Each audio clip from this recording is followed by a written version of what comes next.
بصي حضرتك، انا متجوزة يعني من فترة قريبة جدا، يعني لسه عروسة جديدة. متجوزة من فترة قريبة قد ايه؟ يعني من اسبوع. لسه عروسة يعني.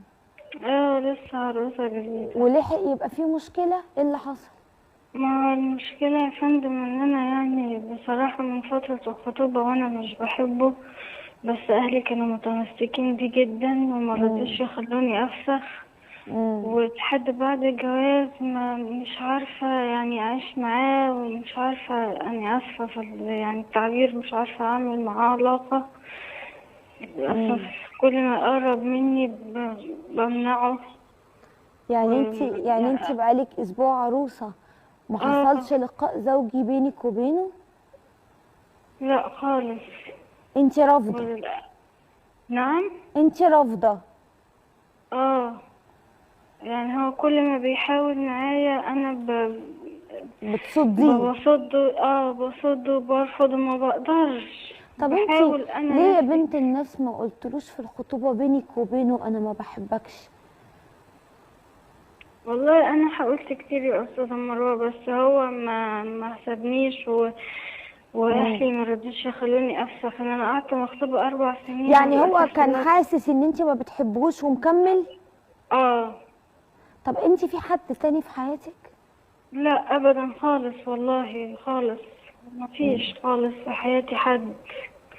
ما فيش قبول نهائي تجاهه ما فيش قبول نهائي. خالص؟ هو حرام كريم ومش حارمني من حاجه، وانسان كويس، بس انا اجي واكيد عند بيحاول يظهرلك حبه عشان نفسه تحبيه. اه. مم. فهو بيحاول كتير معايا في الموضوع ده، وصابر عليا بصراحة من يوم الفرح. بس أنا كل ما أحاول مش قادرة خالص. مش قادرة تحسي انه يقدر يجي جنبك وحد يلمسك؟ لما بيجي جنبي مش بحس بمتعة أو باستمتاع في الموضوع ده خالص. يعني حصل ده ولا انت رفضتي انه يحصل؟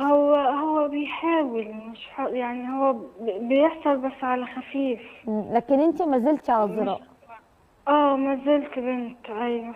طب اهلك عرفوا القصة دي؟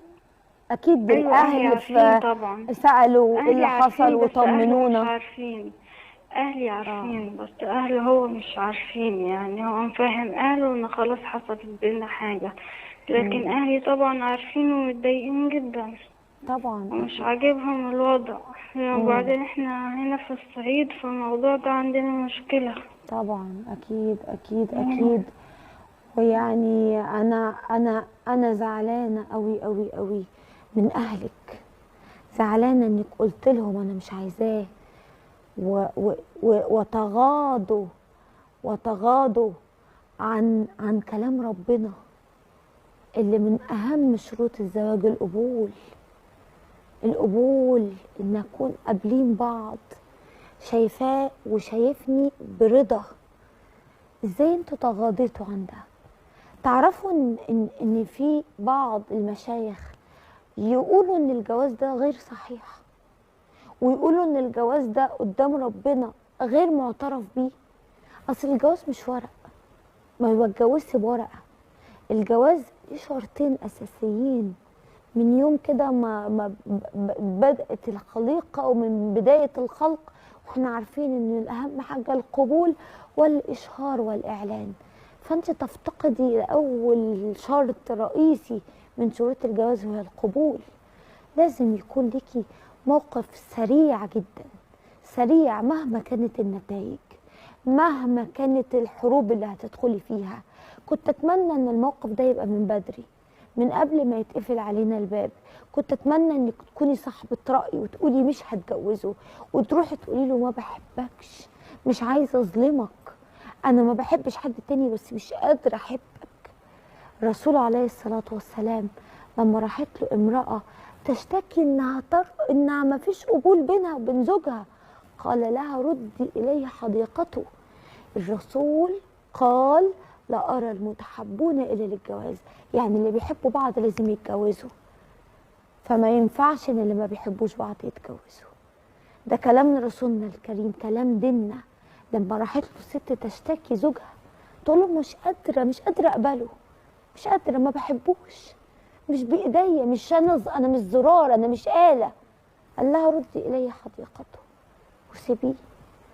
وانا بقول لك كلام الرسول صلى الله عليه وسلم، ردي اليه حديقته وابعدي عنه، ابعدي عنه. واهلك لازم يحترموا رغبتك، لان الحياه ما ينفعش تكون بالعافيه.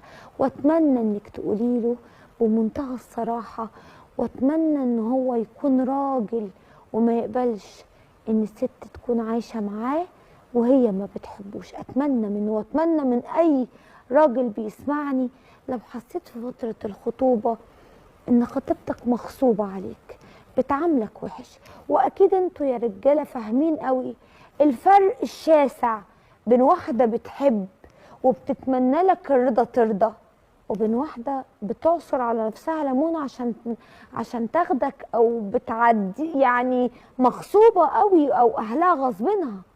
فعيب قوي تكون راجل ودمك حر وتقبل على كرامتك ست مش عايزاك، راجل تقبل الست اللي عايزاك عشان تحس برجولتك معاها. لكن طول الوقت تقدم تنازلات وفاهم انها تحبك، الحب صدقوني ما بيجيش بالتنازلات. ربنا يهدي لك حالك يا رب، وتقدري تحلي الامر في اسرع ما يكون.